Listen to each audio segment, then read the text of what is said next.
Good morning, Mr. Gojanovic. I'd like to take you straight away to the first statement that you made on the 20th of January 2005, which you've been looking at. Now, at the time you made that statement, you confirmed that it was true to the best of your knowledge and recollection. Do you agree, Mr. Gojanovic? I agree. And you knew that when you made that statement, the statement itself may be used in legal proceedings and that you may be called to testify before this tribunal.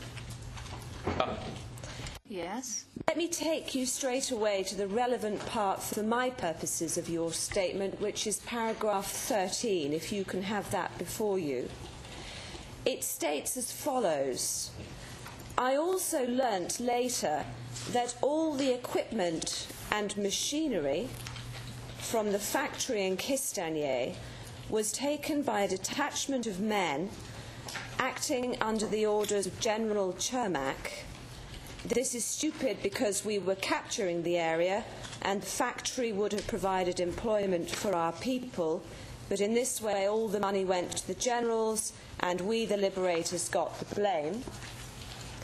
Based on what I was told, they used military trucks to take the things from the textile factory, and when Cermak arrived, he chased all the soldiers that were checking it away, cordoned it off, and began loading the equipment onto military trucks.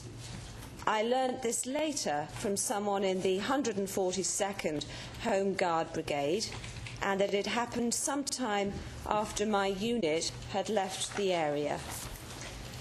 Now, that was your statement in 2005, Mr. Gojanovic, and last week in the proofing session that you were told that Cermak's people, who were infamous, arrived and chased the soldiers away, and that you were not told that Cermak himself arrived. Have I stated that correctly? Yes. Now, I'd like you to help me with this. Why is it that you said in your first statement that Mr. Cermak was not only present, but he was chasing, cordoning off and loading?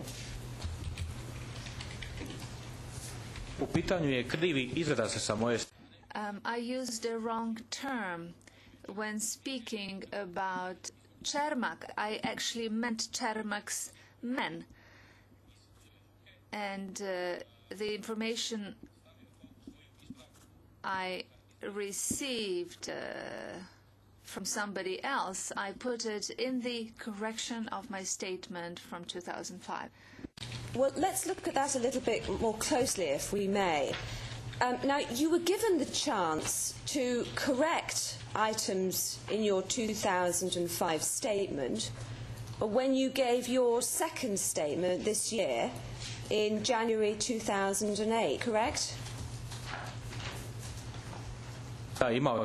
Yes.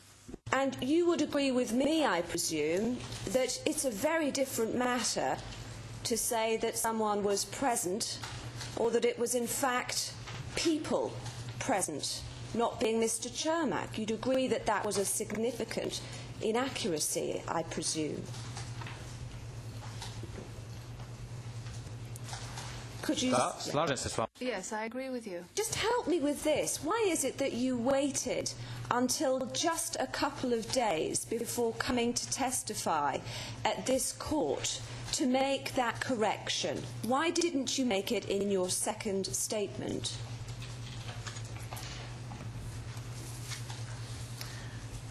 As I have said a bit earlier, let me explain. When using the word Cermak, when giving my statements, I had in mind Cermak's men. But when I went back and reviewed my statement, I still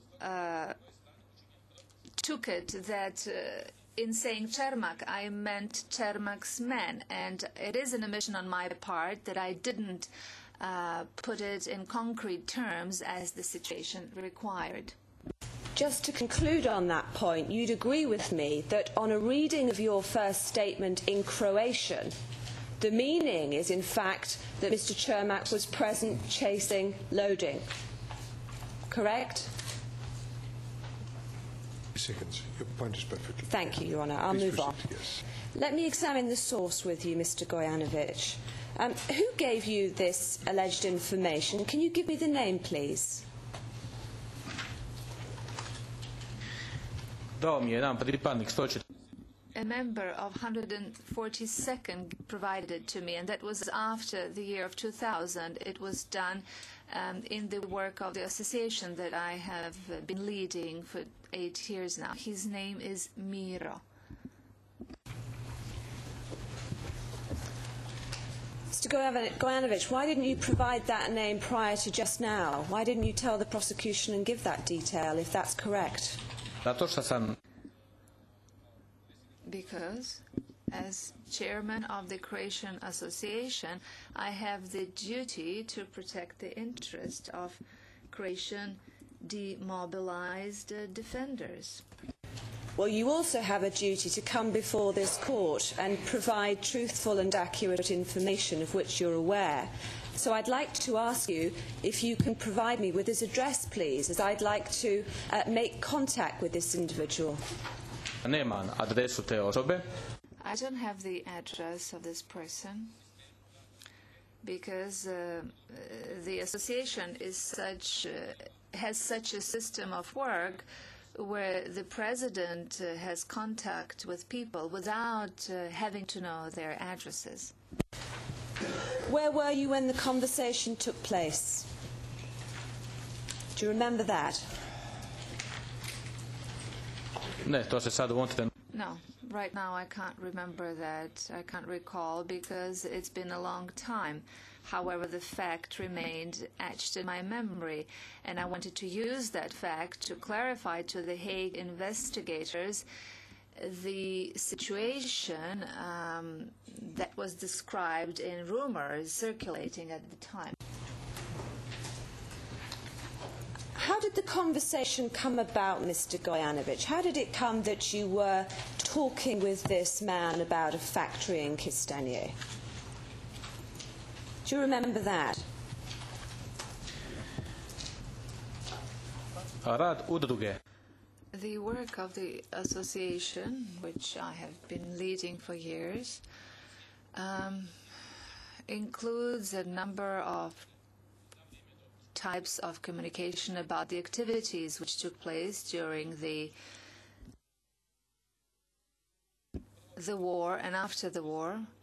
And in that sense, the primary task of the president of the association and the association itself is to protect the interests of all demobilized Croatian defenders, regardless of how difficult are the circumstances in which these defenders find themselves nowadays. If you can answer my question, which is this: how did it come about, the circumstances that you and this individual were talking about a factory in Kistanje? I understand the role of your association. That's not my question. Ako me pitate na If you are asking me about the very specific circumstances of that conversation, I simply do not recall them right now. If you're asking me about very general circumstances about that conversation, then I have already provided the answer to you through my previous answer.